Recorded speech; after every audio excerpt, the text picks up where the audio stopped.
Hi, hello and welcome to Skillet. இந்த வீடியோவில் நீங்கள் டைப்ஸ் ஆஃப் வேர்ப்ஸ் பார்க்க போகிறீங்க.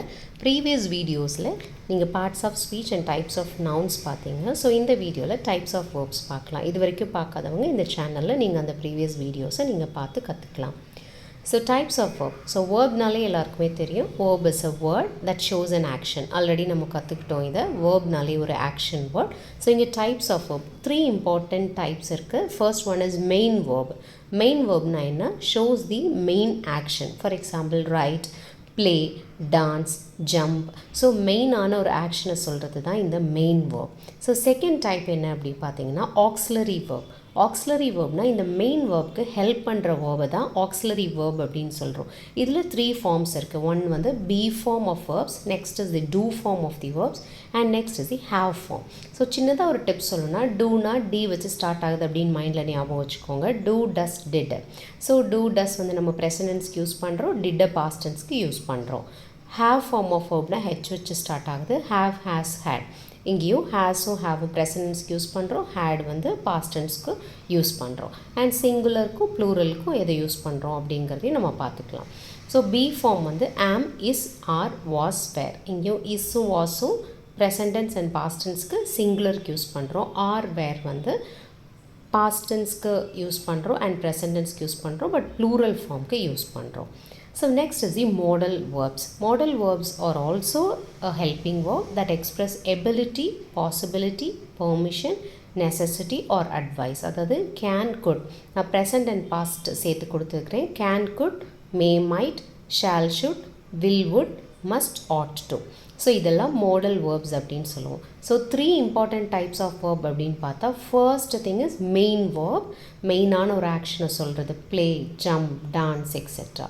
ஸோ ஆக்ஸிலரி வேர்ப் அப்படிங்கிறது அந்த மெயின் வேர்ப்க்கு ஹெல்ப் பண்ணுற வேர்ப். அதில் 3 ஃபார்ம்ஸ் இருக்குது. Be form, do form and have form. Next type is the modal verb. Modal verb அப்படிங்கிறதும் ஒரு ஹெல்பிங் வேர்ப் தான். ஸோ இது வந்து கேன், குட், மே, மைட் இது எல்லாமே வந்து மாடல் வேர்ப் அப்படின்னு சொல்கிறோம். இந்த கேன் வந்து எதுக்கு யூஸ் பண்ணுறோம்? For example may I come in அப்படின்னு தான் கேட்போம். ஸோ மே அப்படிங்கிறது பெர்மிஷனுக்கு ஃபார்மலாக யூஸ் பண்ணுறது. அது இது கேன் ஐ கம்மின் அப்படின்னு சொல்லலாம், but that is something informal. அது ரொம்ப ஃபார்மலாக இருக்காது. ஸோ கேன் அப்படிங்கிறது can the run, can the jump, can the swim அப்படின்னு ஒரு எபிலிட்டியை சொல்கிறதுக்காக கேன் யூஸ் பண்ணுறோம். அந்த மாதிரி இந்த மாடல் ஆக்ஸிலரிஸில் ஸோ எதெல்லாம் பெர்மிஷனுக்கு யூஸ் பண்ணணும், எதெல்லாம் எபிலிட்டிக்கு யூஸ் பண்ணணும் அப்படிங்கிறத வந்து நம்ம இன்னொரு வீடியோவில் பார்க்கலாம். ஸோ இப்போ நீங்கள் பார்க்க வேண்டியது 3 important types. One is main verb. Next is the auxiliary verb, that is be form, do form and have form. Next is the modal verbs. இது எல்லாமே 3 important types of verbs. So இதை நம்ம example பார்க்கலாம் எப்படி use பண்ணணும் அப்படிங்கிறது. So for example she runs fast, he plays football. So இங்கே main verb என்ன? Action verb. Main action runs, place. So இந்த ரெண்டுமே மெயின் வேர்ப். ஸோ இதை பார்த்தாலே தெரியும் இதில் மெயின் வேர்ப் மட்டும்தான் இருக்குது, மெயின் ஆக்ஷன் மட்டும்தான் இருக்குது. ஸோ ஷீக்கு நம்ம ரன்ஸ் அப்படின்னு யூஸ் பண்ணுறோம். அதாவது ஷீங்கிறது ஒரு சப்ஜெக்ட், சிங்குலர் ஷீ. ஸோ இப்போ சிங்குலர் வேர்ப் தான் யூஸ் பண்ணணும், ரன்ஸ். ஸோ தே அப்படின்னு யூஸ் பண்ணால் ரன்னுன்னு யூஸ் பண்ணணும். ஃபார் எக்ஸாம்பிள் ஹீ, ஷீ, இட்டுக்கெல்லாம் நம்ம ரன்ஸ்ன்னு சொல்லுவோம். And I, we, you, they அப்படிங்கிறதுக்கெல்லாம் வந்து plural form run, I run, you run அப்படின்னு சொல்லுவோம். ஸோ இங்கே புக்ஸ் அப்படிங்கிறது நவுனில் சிங்குலர் ப்ளூரல், அதில் எஸ் சேத்தா ப்ளூரல். பட் இது வந்து verb, it is something different. இங்கே எஸ் சேத்தா ப்ளூரல் அப்படின்னு மீனிங் கிடையாது. ஷீ ரன்ஸ் அப்படிங்கிறது she is the singular subject and runs is also a singular verb. Okay. So action main verb தான் இங்கே நான் உங்களுக்கு எக்ஸாம்பிளாக கொடுத்துருக்குறேன். She runs fast. இது தேனா they run fast, we run fast, he runs fast, she runs fast. So இது action verb, main verb. Next example பார்க்கலாம். ஆக்ஸிலரி வேர்ப்க்கு எக்ஸாம்பிள் பார்க்கலாம். ஸோ ப்ரீவியஸ் ஸ்லைடில் பார்த்தோம் ஆக்ஸிலரி வேர்ப் அப்படிங்கிறது ஒரு ஹெல்பிங் வேர்ப், ஒரு மெயின் வேர்பை ஹெல்ப் பண்ணுற வேர்பு. ஸோ அதில் 3 ஃபார்ம்ஸ் இருக்குது. Be form, do form and have form பார்த்தோம். ஸோ இங்கே எது எக்ஸாம்பிளாக கொடுத்துருக்கோம் அப்படின்னா ஷீ இஸ் ரீடிங். இங்கே ரீடிங் அப்படிங்கிறது ஒரு மெயின் ஆக்ஷன், ரீட் பண்ணுற ஆக்ஷன். இது எது ஹெல்ப் பண்ணுது? ஒரு ஆக்ஸிலரி வேர்ப் இஸ் அப்படிங்கிறது ஹெல்ப் பண்ணுது. ஸோ இங்கே உங்களுக்கு டிஃப்ரென்ஸ் ஈஸியாக ஃபைண்ட் அவுட் பண்ணலாம். இஸ் அப்படிங்கிறது ஆக்ஸிலரி வேர்ப், ரீடிங் அப்படிங்கிறது main verb. So next example they have finished. So finished அப்படிங்கிறது ஒரு ஆக்ஷன், ஃபினிஷ் பண்ணுற ஒரு ஆக்ஷன். have அப்படிங்கிறது ஒரு auxiliary verb, have form of auxiliary verb. So இந்த verb வந்து அந்த மெயின் ஆக்ஷனுக்கு ஹெல்ப் பண்ணுறது. she is reading, main action is reading, அந்த is அப்படிங்கிறது ஒரு helping verb, auxiliary helping verb. So next example modal work example பார்க்கலாம். You can swim. So swim அப்படிங்கிறது ஒரு மெயின் ஆக்ஷன், கேன் அப்படிங்கிறது இங்கே ஒரு ஹெல்பிங் வேர்ப். பட் என்ன ஒரு டிஃப்ரென்ஸ்னால் do form, be form, have ஃபார்ம்ங்கிறது ஆக்ஸிலரி வேர்ப்னு சொல்கிறோம். இந்த can, could, may, might, shall, should இதெல்லாம் மாடல் வேர்ப்ஸ் அப்படின்னு சொல்கிறோம். ஸோ அதனால தான் யூ கேன் ஸ்விம், ஸ்விம்ங்கிறது ஒரு மெயின் ஆக்ஷன், கேன் அப்படிங்கிறது ஒரு ஹெல்பிங் வேர்ப், பட் அது ஆக்ஸிலரி வேர்பா மாடல் வேர்பா. ஸோ இங்கே இது model verb, this is not a auxiliary verb, this is a model verb. Hope இந்த எக்ஸாம்பிள்ஸ் உங்களுக்கு ரொம்ப கிளியராக இதை புரிகிறதுக்கு ஹெல்ப் பண்ணியிருக்கும் நம்புகிறேன். ஸோ இதுக்கு அப்புறமா ரெகுலர் வேர்ப்ஸ், இர்ரெகுலர் வேர்ப்ஸ் அப்படின்னு 2 டைப்ஸ் இருக்குது. Apart from the main verb, auxiliary verb and model verbs, there are 2 different types, regular verb, irregular verbs. இது ரொம்ப ஈஸி தான். ரெகுலர் verb அப்படிங்கிறது வந்து நம்ம நார்மலாக walk அப்படிங்கிறது மெயின் verb அப்படின்னு சொன்னேன் இல்லையா, jump அப்படிங்கிறது மெயின் verb. அது கூட EDO, DO சேர்த்து past tense-ஆ சேஞ்ச் பண்ண முடிஞ்சதுன்னா அதுதான் ரெகுலர் verb. இப்போ walk கூட நம்ம ED அப்படின்னு சேர்த்தா walked, அது past tense form. play கூட ED சேர்த்தா played, இதுவும் ஒரு past tense form. ஸோ இப்படி ED அப்படிங்கிறத ஆட் பண்ணி இல்லைன்னா D அப்படிங்கிற ஒரு லெட்டர் ஆட் பண்ணி நம்மளால் ஒரு மெயின் வேர்பை ஒரு past tense வேர்பாக சேஞ்ச் பண்ண முடிஞ்சதுன்னா regular verb forms its past tense by adding ED or D, then it is called as regular verb. So எதை irregular verb அப்படின்னு சொல்கிறோம்? An irregular verb does not form its past tense by adding ED or D. இப்போ ED அப்படிங்கிற லெட்டரையோ இல்லை D அப்படிங்கிற லெட்டரையோ add பண்ணுறதுனால நம்மளால் past tense-ஆக ஒரு மெயின் வேர்பை மாற்ற முடியலைன்னா அதுதான் irregular verb அப்படின்னு சொல்கிறோம். ஃபார் எக்ஸாம்பிள் go, அது கூட நம்ம டிஓ இடியோ சேர்த்து கோட் அப்படின்னு நம்ம சொல்ல முடியாது. இது வந்து கோவோடைய past tense கிடையாது. கோவோட past tense என்ன? went. ஈட்டோட past tense என்ன? ate. ஸோ ஈட் கூட நம்ம இடி இல்லைன்னா டி சேர்த்து நம்ம அதை past tense ஃபார்மாக சேஞ்ச் பண்ண முடியாது. அதுக்கு பதிலாக நம்ம வேறு ஃபார்ம் தான் சொல்கிறோம். Eat, ate, go, went, gone. அதாவது V1, V2, V3 அப்படின்னு சொல்லுவோம். Present tense, past tense, past participle அப்படின்னு 3 ஃபார்ம்ஸ் இருக்கும். go, went, gone.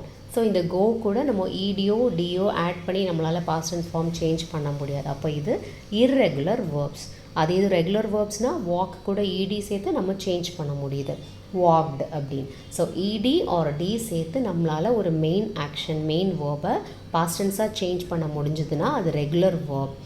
அது இடியோ டிஓ ஆட் பண்ணி நம்மளால் சேஞ்ச் பண்ண முடியலைன்னா அது இர்ரெகுலர் வேர்ப்.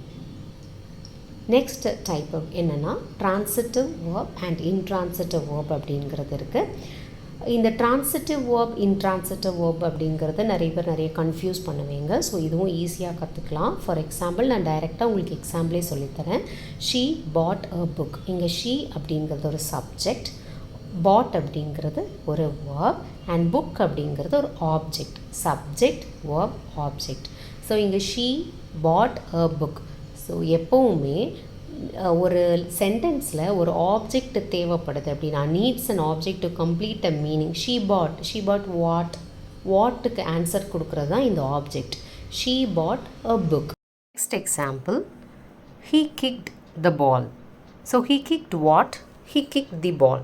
ஸோ இங்கே உங்களுக்கு ஆப்ஜெக்ட் வருது. He kicked what? The object is the ball. So இந்த ஆப்ஜெக்டோடு வர சென்டென்ஸ் எல்லாம் ட்ரான்சிட்டிவ் வேர்ப் அப்படின்னு சொல்கிறோம். இன்ட்ரான்சிட்டிவ் வேர்ப் அப்படிங்கிறது does not NEET an object. Example, birds fly. Birds fly what அப்படிங்கிறதுக்கு இங்கே ஆன்சர் இல்லை. Birds fly in the sky அப்படிங்கிற மாதிரி எந்த ஆன்சரும் இல்லை. Birds fly. இப்போ வித்தவுட் தி ஆப்ஜெக்ட். இங்கே நீங்கள் சென்டென்ஸை பார்த்தீங்கன்னா வித்தவுட் தி ஆப்ஜெக்ட். ஸோ இங்கே வந்து ஃப்ளை அப்படிங்கிறது வந்து intransitive verb. So transitive verb அப்படிங்கிறது நம்ம எதை சொல்கிறோன்னா ஒரு சென்டென்ஸில் ஆப்ஜெக்டோடு அந்த வேர்ப் வந்ததுன்னா transitive verb, without the object வந்ததுன்னா அது இன்ட்ரான்சிட்டிவ் வேர்ப். ஸோ ஹோப் இந்த டைப்ஸ் ஆஃப் வேர்ப் உங்களுக்கு கிளியராக புரிஞ்சிருக்கிறோம் அப்படின்னு நம்புகிறேன். So 3 types of main verb அப்படிங்கிறத பார்த்தா main verb, auxiliary verb, modal verbs. இந்த 3 தான் நீங்கள் ரொம்ப கிளியராக இருக்கணும். அதோட எக்ஸாம்பிள்ஸ் நீங்கள் பார்த்தீங்க. அப்புறமா ரெகுலர் வேர்ப் இர்ரெகுலர் வேர்ப் அப்படிங்கிறது ed ஆர் டி சேர்த்தா regular verb, walk walked example. Irregular verb அப்படிங்கிறது go went. For example D or ED add பண்ணுறதுனால அதை பாஸ்ட் டென்ஸாக ஃபார்ம் பண்ண முடியாது. ஸோ ட்ரான்சிட்டிவ் வேர்ப்க்கு object is in need and intransitive வேர்ப்க்கு வித்தவுட் அன் ஆப்ஜெக்ட் இந்த சென்டென்ஸ் இருந்ததுன்னா அது intransitive verb. Next example, he kicked the ball. ஸோ he kicked what? He kicked the ball. So இங்கே உங்களுக்கு ஆப்ஜெக்ட் வருது. he kicked what? The object is the ball. So இந்த ஆப்ஜெக்டோட வர சென்டென்ஸ் எல்லாம் ட்ரான்சிட்டிவ் வேர்ப் அப்படின்னு சொல்லி சொல்கிறோம். இன்ட்ரான்சிட்டிவ் வேர்ப் அப்படிங்கிறது does not NEET an object. Example, birds fly. Birds fly what அப்படிங்கிறதுக்கு இங்கே ஆன்சர் இல்லை. Birds fly in the sky அப்படிங்கிற மாதிரி எந்த ஆன்சரும் இல்லை. Birds fly. இப்போ வித்தவுட் தி ஆப்ஜெக்ட். இங்கே நீங்கள் சென்டென்ஸை பார்த்தீங்கன்னா வித்தவுட் தி ஆப்ஜெக்ட். ஸோ இங்கே வந்து ஃப்ளை அப்படிங்கிறது வந்து intransitive verb. So transitive verb அப்படிங்கிறது நம்ம எதை சொல்கிறோன்னா, ஒரு சென்டென்ஸில் ஆப்ஜெக்டோட அந்த வேர்ப் வந்ததுன்னா transitive verb, without the object வந்ததுன்னா அது இன்ட்ரான்சிட்டிவ் வேர்ப். ஸோ ஹோப் இந்த டைப்ஸ் ஆஃப் வேர்ப் உங்களுக்கு கிளியராக புரிஞ்சிருக்கிறோம் அப்படின்னு நம்புகிறேன். So 3 types of main verb அப்படிங்கிறத பார்த்தா main verb, auxiliary verb, modal verbs. இந்த 3 தான் நீங்கள் ரொம்ப கிளியராக இருக்கணும். அதோட எக்ஸாம்பிள்ஸ் நீங்கள் பார்த்தீங்க. அப்புறமா ரெகுலர் வேர்ப் இர்ரெகுலர் வேர்ப் அப்படிங்கிறது ed ஆர் டி சேர்த்தா regular verb, walk walked example. Irregular verb அப்படிங்கிறது go went. For example D or ED add பண்ணுறதுனால அதை பாஸ்ட் டென்ஸாக ஃபார்ம் பண்ண முடியாது. ஸோ ட்ரான்சிட்டிவ் வேர்ப்க்கு object is in need and intransitive வேர்ப்க்கு வித்தவுட் அன் ஆப்ஜெக்ட் இந்த சென்டென்ஸ் இருந்ததுன்னா அது இன்ட்ரான்சிட்டிவ் வேர்ப்.